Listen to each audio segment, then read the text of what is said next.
Huh. My name is Ivan Posey. I'm a member of the Eastern Shoshone tribe on the Wind River Indian Reservation in Wyoming. The presentation you're about to watch is titled Tribal Identity and Blood Quantum, What Makes You an American Indian? Before we get started, I wanted to give you some background on the definition of blood quantum as it relates to American Indian cultures. Defining what an Indian is relies on many different but related factors, including how much American Indian blood one possesses. This is called blood quantum. For some tribes in Indian country, it depends on how much documented tribal blood one has to rightfully call yourself an Indian. For others, merely being of lineal descent is sufficient regardless of how much Indian blood you have. This is significant information because it plays out in the future. The determination of the requirements are left solely to the tribe on who meets these standards through tribal ordinances. Through these ordinances, individual tribes define how much blood makes you an American Indian, or more specifically, a citizen of that specific tribe. In the presentation, you will hear how this term is defined for the Arapaho and Shoshone people of the Wind River Indian Reservation. Thank you for watching.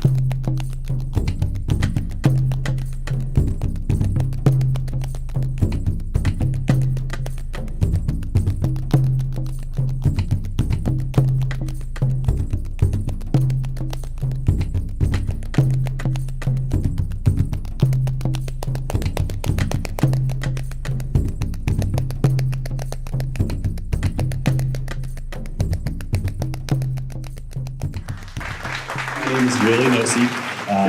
I'm an enrolled Eastern Shoshone tribal member and also the Vice President for Administrative Services at CWC. Just a little tiny bit of background on myself. Born and raised in Riverton, Wyoming, just down the road. Got my undergrad in finance and then my MBA, and now I'm almost done with my doctorate degree in higher education administration. So, like I said last night, Dr. Teresa, if you guys have a real medical emergency, you don't have to call a real doctor though. But I'm ecstatic to be here tonight. I've had very fortunate in my life to work with two of these three members, but also got to know Willard a lot better. And so I'm very excited about our panel tonight. I just want to, as Susan alluded to, I'll be the moderator tonight. And well, first and foremost, I'll introduce our distinguished guests, our distinguished panel. We'll start off with Mr. John Washakie.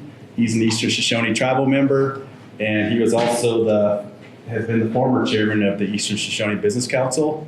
And when I first started at the tribe, it was in the mid-90s. He was the chairman, and I started off as a CFO for the tribe. So welcome, John Washakie.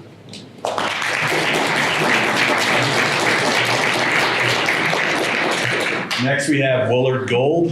He spoke a little bit about himself. He's currently on the Northern Arapaho Language Commission, and he is also most recently, the last term, was a member of the Northern Arapaho Business Council as well.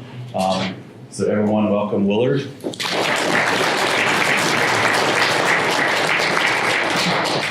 And then we also have Ivan Posey. He's a member of the Eastern Shoshone tribe as well. And he was also a former chairman for a long time of the Eastern Shoshone Business Council, and was fortunate to work with Ivan for a lot of years. I think one term he was the chairman, I was the vice chairman, and so very, very fortunate to work with Ivan. So everyone and also Ivan, is also our Central Wyoming College Tribal Education Coordinator right now too. So welcome, Ivan.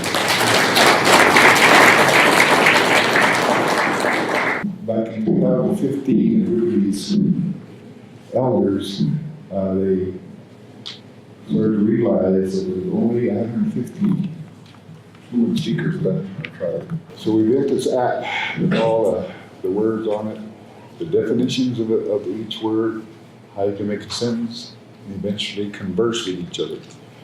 And through that time, since it started until now, it's amazing to see how these kids are interacting with each other. With this, we want these kids to be proud of who they are and to do better, and whatever they put their minds to.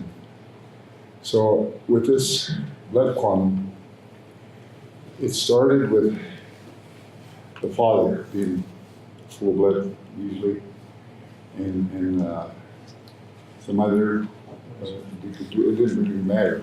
as long as he was a full blood and offspring was at least a half or a quarter. So that brought them into the tribe, and they were a member of the North Arapaho tribe. And over time, 20, 30 years, we're going to see a trend of children who were unenrolled but had more blood than some of these kids that were enrolled and not receiving any benefits. So it was decided to have a general council, and this process was called the 606A. And it was passed eventually, and these kids were brought back into the tribe, which was very moving and touching for most of us to see these kids finally become a tribal member. When I was on the council 2 years ago, there was a lady, she was 84 years old at the time, and she wasn't enrolled. But her brothers and sisters were enrolled. And it was because there was a discrepancy on her enrollment papers where an agent had signed it, but they couldn't make out the date of that birth certificate. So there she was, stuck right there, and still at the stage she's not enrolled. So this process can get very complicated and very interesting. But in time, only the tribe will decide who is to be enrolled as we look forward to these percentages. Dos, Ananda, Diegi, Pikanatise. Hello, my name is Eagle Blue Woman, or that woman with an eagle. Oki, Nitani Kunato Sakiaki. Hello, my name is Holy, our sacred beaver woman from the Blackfeet Beaver Bundle. So I just wanted to kind of introduce myself, to tie myself into the Jackson area. The Blackfoot territory did stretch down here to Yellowstone, so this is kind of a way to greet, my relatives here in the Teton and Yellowstone area. Just kind of here, not here to present, but I'm here to assist and answer some of the bigger questions of enrollment, how it came about. One of the first, what I like to do is kind of set the foundation. Who here in the U.S. has to prove, their blood degree? Nobody can answer this. Nobody. Dogs and horses, and Indians. And so that's, and for us as sovereign nations within a nation, we've kind of adopted this colonized mindset, this less than human, mindset. And so as tribes, although enrollment, blood quantum, was really kind of the non-violent genocidal tactic to get rid of Indians here in the U.S. So, unfortunately, to the U.S., we've survived those tactics, but we've also exercised our rights to govern our own people and to accept who is a member and who is not a member. And even though we have blood quantum as the definer of who is receives the benefits, we also have the ability to change those. But we've seen that tribes are exercising their rights to define who's a member. My mother is Blackfeet, my father is Arapaho, and growing up, his grandfather said, if you're gonna go live on another reservation, you learn their history, you learn their culture. And so he did that. Today, many people always say, when's your dad coming home? But yet he's Arapaho, he's not Blackfeet. So I'm going to turn it over to our next presenter. My name is John Washakie, and people always ask me, are you related to Chief Washakie? Yes, I am the great-grandson of Chief Washakie. My grandparents were George Washakie and Josie Washakie, and my parents was Dewey and Nellie Washakie. So my mother is non-Indian, so I'm a Nuadaibo, which means half Indian, half white. But I never lived anywhere else other than on a reservation. I want to back up a little bit on blood quantum. blood quantum wasn't an American concept. It was a European concept, even though it didn't apply to American Indians then. And I can remember one quote from it. It said,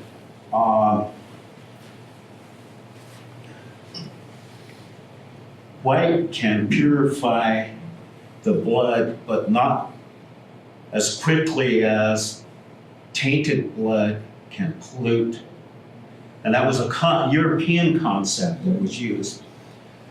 In 1705, Virginia colony actually adopted the blood quantum standard. And when they adopted this, the concept of documented blood quantum began in Europe and surfaced in the Virginia colony in 1705, when the colony of Virginia adopted a series of laws which denied civil rights to any Negro, mulatto, or Indian, and which defined the above terms by stating that the child of an Indian and the child, grandchild, or great-grandchild of a Negro shall be deemed, accounted, held, and taken to be a mulatto. So this is 1705. After Virginia colony adopted that law, others took it up. North Carolina, they passed a marriage code, which basically said marriages between white persons and an Indian, Negro, Musty, or mulatto, or any person of mixed blood to the third generation. Such laws meant that a part Indian of 1/8 American ancestry and 7/8 European ancestry could not have acquired sufficient European blood to be accorded the legal privilege of whiteness.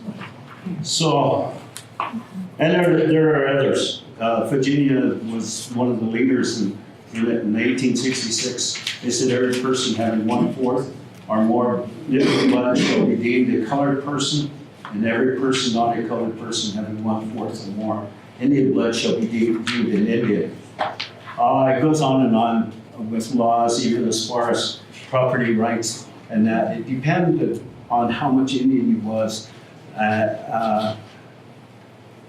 You could sometimes you could own property, or you could vote, or things like that. But at other times, no.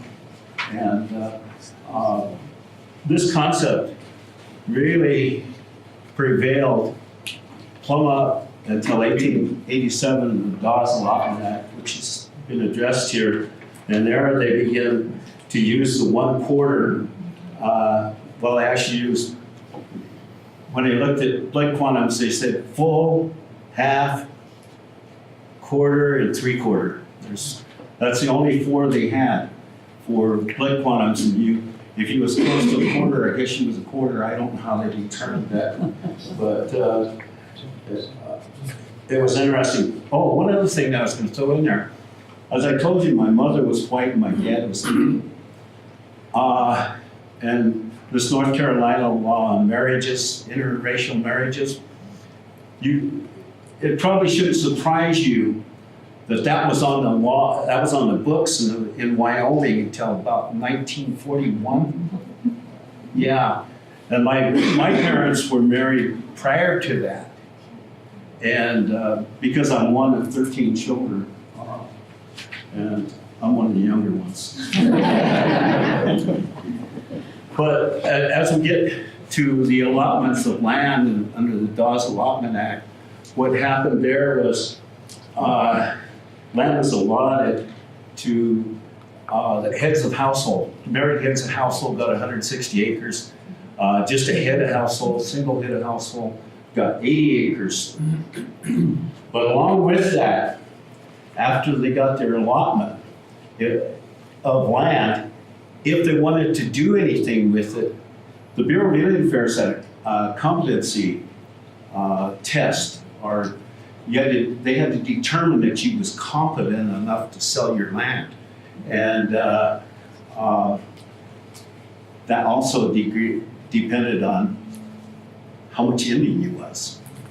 If you was 1/8, you of course they would declare you competent. But if you was full, then the Bureau had to act for you.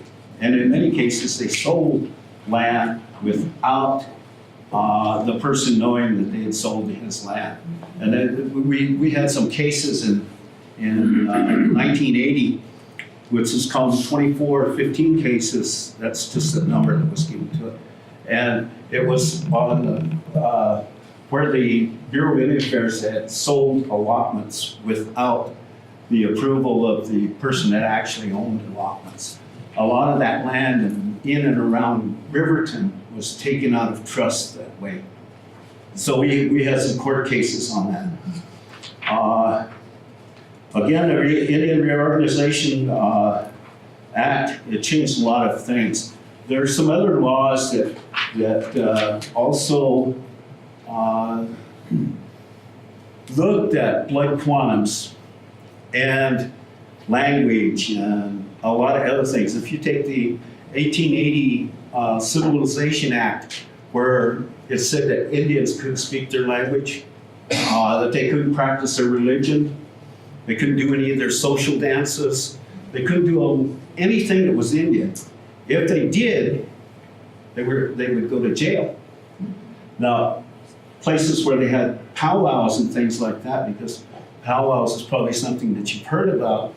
In the late 1880s in Montana, the Flathead Reservation held a powwow, just like we do today. The governor of Montana sent the military in there and dispersed everyone. They couldn't hold that. That was one of the first powwows that I'm aware of where the military was sent in to actually get rid of the crowd. I guess they did 49. 49 is a thing for young people. After the powwow. But another thing that we have the Shoshone judgment case where the Shoshones filed for against the United States government for placing the Arapahos on the reservation. Up until 38, the reservation was not the Wind River Reservation, it was actually the Shoshone Indian Reservation. And after 38, in that judge's decree is where it becomes the Wind River Indian Reservation, so it even changes the name. Even though the Secretary of Interior directed the Bureau of Indian Affairs to prepare a roll for the purposes of distributing the Shoshone Judgment Act funds, nothing in the act made the roll final or conclusive for purposes of a degree of Indian blood. And that's kind of interesting because all of us are too young to have received any of that judgment fund money. I got some things that I want to talk about for the tribe, just strictly for the tribe. And following the Judgment Act, we actually passed a resolution, which is 342 on tribal enrollment requirements. There was no blood decree in that resolution. It was only affiliation and residency, and it had a filing time limit of 2 years, where you had to file within 2 years to be enrolled in the tribe. But what I also have to tell you at Wind River is that the tribal council may have passed resolutions, but the tribal rolls for both tribes was actually administered, and you submit your applications to the Bureau of Indian Affairs. The base rolls for both tribes was not turned over to either tribe until 1956. And that's where we accepted their paperwork, documents, and the problem with that is that at one time I told you that there was only an affiliation residency, there was no blood quantum, and we had some tribal members. This is the only time I can think of where the enrollment actually dropped below 1/4. All you had to do was be affiliated. You could be 1/16, you could be 1/8, and you could be enrolled. You would submit it to the Bureau. As long as you lived on a reservation, they would enroll you.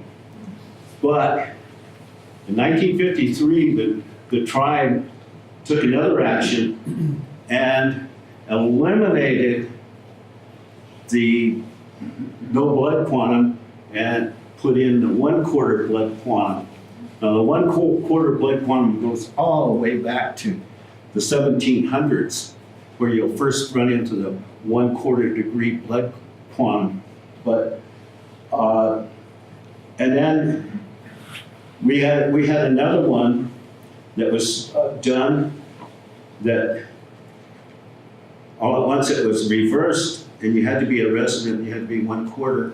And then in '56, when they turned it over, they hired a person to actually do the Kramer report, as most Shoshones know it. They go in and they look at the blood quantum of the history of blood quantum for each family.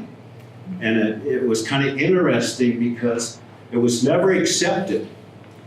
And so there was a big fight over that. And well, when they were using 1/4, 1/2, and full blood, some people were only like 3/8.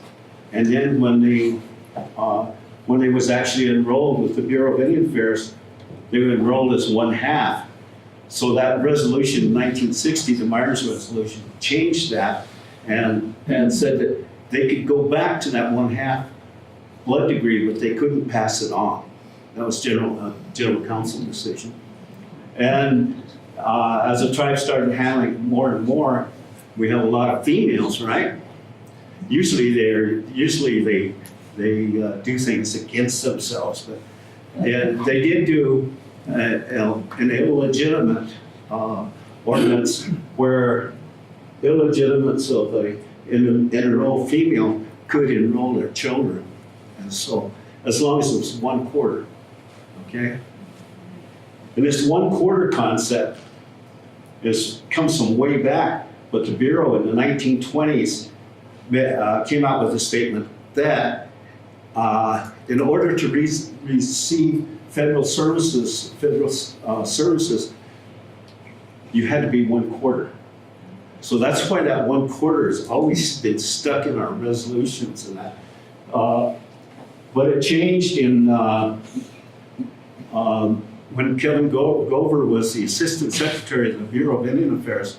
Kevin Gover wrote some language for the Bureau of Indian Affairs that eliminates that 1/4 if tribes will adopt their enrollment policy and be consistent with our trustee, the federal government. Good evening, everybody. Can you hear me okay? Yes. Okay. John's a tough act to follow. You know, he's like our travel historian, and learned a lot under his guidance when I served with him. You know, as Teresa mentioned earlier about the nonviolent genocidal process of blood quantum, probably when they started initiating some of that process, like John mentioned, they didn't think anybody would meet those standards today. You know, but we're still here. And I'd like to acknowledge Mr. Gould here. He's a 4/4. He said he's 5/4, but I think he's 4/4. But no, he is a 4/4 Arapaho. And you know, like my mom was Northern Cheyenne. My dad was Arapaho and Shoshone. So they took half of my mom's Cheyenne blood, half of my dad's Shoshone blood, and made me 3/4. And they like to pull out my ID and pass it around. Some of you might try to go take off with it or something. Try to get hunting rights in Yellowstone or something. But, you know, that process is, you know, Willie and I was talking about that earlier with Teresa and Brad and some of us over at the center here about we enrolled people, and I'm just thinking out loud here of people that are 128s over 364s. You know, it gets down to that fine of amount. And I think we're still at a crossroads here in terms of our tribal identity and who really does belong to our tribe. We're still going to, as Willie said, it's a fluid, dynamic process. And we're going to continue to discuss those issues of who belongs to our tribes. You know, because it's like Teresa mentioned earlier, we're still in that same phase, and we kind of as tribal people, bought into that 1/4 degree Indian blood. You know, we adopted non-Indians, we adopted tribes from other people from other tribes historically, and that's just the way we did it. We talked about, John and I have talked about at length at times the period with the Wind River tribes between 1900 and 1930. 1900, of course, Washakie died and so did Black Hole. And up to 1930 is when the business council system was established, yes, lack of a better word. But we was, I think you look back on some of that period, there was a lot of corruption in that area. Indian agent was in charge of everything at that time. The town of Riverton was established, they diminished north of the Big Wind River for homesteading, and that came back, as John mentioned earlier, through the settlement that the Shoshones sued the government. We got all that land back, but for both tribes at that time. So it's still an issue out there that not only my kids, but their kids are going to be dealing with. And it's interesting how, like I said, I was born in 1960, still young, but they didn't count my Arapaho blood at that time. My dad's would be half Arapaho, I'd be quarter Arapaho. At that time during enrollment, they didn't count the Arapaho blood. So I'm 3/4 if you look at my ID. I should be 5/4 like Willard. But it's something that, like I said, there's a lot of changes. There's a lot of, mostly dictated by federal policy that decided who we are. I know the Shoshones back in the, I think 80s or early 90s went to federal court. The federal courts deemed that enrollment is a tribe's decision. And in our case, it's not a constitution, but it's a general council process that determines who is a member of our tribe based on enrollment ordinance. Our last enrollment ordinance was changed in June 1st, 1993, to Ordinance 62. Before that, I think we was under Ordinance 8. Yes. And at that time with, and I got family members that was affected by this. I got nieces and nephews, and at that time, if the father wasn't Shoshone and the mother was, they had to enroll their kids in that tribe. So I got nieces that talk Shoshone, that know Shoshone, that was raised on the reservation at Wind River, but they're enrolled in Northern Cheyenne because my older brother was Northern Cheyenne. I got cousins, that was married into the Navajo tribe. That kids aren't enrolled down there, but they was born and raised in those Shoshone ways at Wind River. So, it's kind of how do you distinguish that? And I know there was a lot of attempts to change ordinances through time. Some of that was very divisive within probably each tribe. I think you look at some of the richer tribes in California, when they got into gaming, they actually started disenrolling people, because they want to get more money. And I think that drove some of the Wind River tribes in terms of per capita payments. People are kind of have a misconception of they send us a check every month. But actually it's kind of a socialistic type of approach because our per caps come from the minerals that are derived off the reservation, oil and gas, farm and pasture leases. So 85% of those revenues come back to tribal members. 15% stays with the government. And it's only reservation that goes by the per capita law in the whole nation. So I guess we're unique in that aspect. Because most of the time, most of those mineral funds and stuff go to the tribal government. But there's some stuff that have divided us internally. I think at some point we're going to have a closer look at tribal enrollment and who is actually a part of our tribe. And I think we all have with John and Teresa and a lot of people that are interested and willing to assist in that process moving forward. My brother, Bunny Shore, used to say, well, it'll work out the way it's supposed to. And I think that happens. Sometimes it takes too long, you think. Sometimes it does. It does work out the way it's supposed to. And, we'll still, down the road here, it's still a dynamic, fluid process that we have to decide, again, who's a member of our tribe. Probably not based on blood quantum, based on 1/4 degree, and some of the federal policy that have kind of led us down this road where we're at now. Each tribe, Northern Arapaho and Eastern Shoshone, they elect tribal council leaders. So they each elect 6 members. It used to be every 2 years. It still is for the Arapaho tribe. The Shoshone tribe went to staggered 4-year elections a while back. And then basically both tribal councils come together. It used to be called the Joint Business Council. Now it's called the Intertribal Council. So as Ivan alluded to, it's a very unique situation in that both the Shoshone and Arapaho tribes share a reservation, have an undivided interest in the land and resources.